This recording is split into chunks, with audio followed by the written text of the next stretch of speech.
बिस्मिल्लाहिर्रहमानिर्रहीम। अस्सलाम वालेकुम। किचन विद कनीज़ में हम आपको खुशामदीद कहते हैं। उम्मीद करते हैं आप लोग खैरियत से होंगे। तो आज हम दही बनाने की जो रेसिपी है वो आप लोगों के साथ शेयर करेंगे। तो इंशाल्लाह बहुत ही ज़बरदस्त हमारा जो दही है वो बनकर तैयार होगा। तो चलें रेसिपी बनाना हम स्टार्ट करते हैं।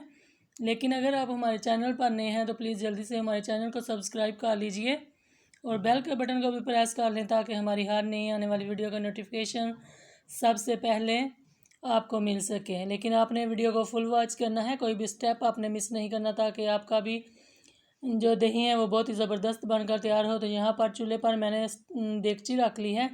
इसके अंदर अपना जो दूध है, हाफ़ लीटर दूध है हमारे पास, ये हम डाल लेते हैं। हमारा दूध पहले से बॉयल किया हुआ दूध है, लेकिन मैंने आपको समझाने के लिए दोबारा से दूध को गर्म कर रही हूँ। और दूध को हम बहुत ही अच्छे तरीके से गर्म होने देंगे। तकरीबन 3 मिनट तक के लिए मैं इसे बॉईल अच्छा सा करूँगी। और 1 टेबल स्पून मैं इसके अंदर चीनी का भी डालूँगी ताकि जो हमारा दही है वो बहुत ही ज़बरदस्त किस्म का बनकर तैयार हो। बहुत ही थोड़ा सा मीठा मीठा दही बनेगा तो बहुत ही आपको मज़ा आएगा खाने में भी। तो दूध को बहुत ही अच्छे से आपने गर्म होने देना है और फिर इसे हम ठंडा करेंगे। तो दही जमाना कोई मुश्किल काम नहीं है, इतनी आसानी के साथ जो दही है वो घर में ही बन जाता है। आप अपने घर में ज़रूर बनाइएगा।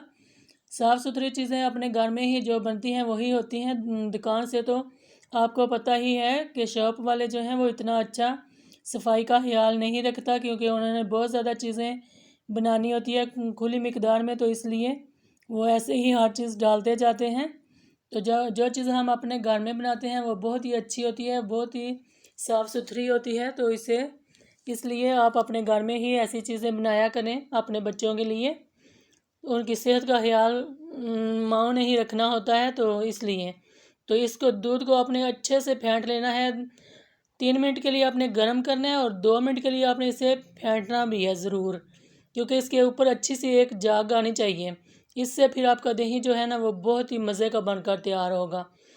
तो यहाँ पर हमने चूल्हे को बंद कर लिया और दूध को मैंने ठंडा कर लिया। और दूध आपने इतना गर्म रखना है कि नीम गर्म दूध जो है रखना है आपने। इसके अंदर आप अपनी फिंगर रखें तो आपकी फिंगर जो है वो बर्दाश्त कर सके, इतना आपने इसको गर्म रखना है। और उसके बाद 1 टेबल स्पून मैंने जो दही है इस पानी के अंदर मिलाकर, 2 टेबल स्पून पानी के अंदर मिलाकर अच्छे से मैंने घोल लिया था। और उसे मैंने दही के अंदर, दूध के अंदर डाल दिया है और डालकर बहुत ही अच्छे तरीके से चम्मच की मदद से मैंने मिक्स कर लिया है। तो यहाँ आप इस तरह के बर्तन में भी दही लगा सकते हैं, स्टील के बर्तन में या आप मिट्टी के बर्तन में, इन दोनों में ही आप दही लगा सकते हैं। वरना आप दूसरे बर्तन जो सिल्वर का होता है उसके अंदर प्लीज़ नहीं लगाइएगा, वो अच्छा नहीं होता सेहत के लिए। तो इसलिए इसके अंदर आप लगाएंगे तो मिट्टी में तो शिफा भी होती है और इससे आपका दही भी बहुत ही मीठा, बहुत ही ज़बरदस्त बनकर तैयार होगा। तो आप किसी गर्म जगह पर ही दूध को रख कर अच्छे तरीके से कोई मोटा कपड़ा देकर आपने इसको डाँप देना है। मैं तो आपके सामने सिर्फ दज्जी दे रही हूँ, बाद में मैं इसके ऊपर कोई तौलिया वगैरह देकर इसे रखूँगी जहाँ पर हवा ना लगती हो।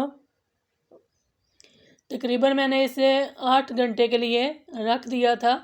तो जो हमारा दही है ये बहुत ही ज़बरदस्त बनकर तैयार हो गया है। तो अब हम चेक कर लेते हैं इसे और आप लोगों को भी चेक करवाते हैं कि जो हमारा दही है वो कैसा बनकर तैयार हुआ है। तो माशाल्लाह अल्हम्दुलिल्लाह आप देख सकते हैं जो हमारा दही है कितना ज़बरदस्त बनकर तैयार हुआ है। आपको कहीं भी इसके अंदर पानी जो है वो भी नज़र नहीं आ रहा होगा। दुकान से जब हम दही लेके आते हैं तो वो पानी अलग होता है और दही उसके अंदर अलग होता है, वो इतना मज़े का नहीं बनता। तो आप अपने घर में इसी तरीके से बनाएंगे तो इंशाल्लाह जो आपका दही है वो बहुत ही मज़े का बनकर तैयार होगा। ज़रूर अपने घर में ट्राई कीजिएगा। अगर वीडियो पसंद आए तो इसे प्लीज़ ज़्यादा से ज़्यादा शेयर किया करें, लाइक किया करें। इससे हमें और भी हिम्मत मिलती है, हौसला मिलता है अच्छा काम करने का। और एक प्यारा सा कमेंट करके ज़रूर बताइएगा कि आज की वीडियो आपको कैसी लगी और हमारे चैनल को ज़रूर सब्सक्राइब कीजिएगा। हमें दुआओं में याद रखिएगा, अपना बहुत सारा ख्याल रखिएगा। तो अगली वीडियो तक के लिए किचन विद क्वीनीज़ को इजाज़त दीजिएगा। अल्लाह हाफिज़।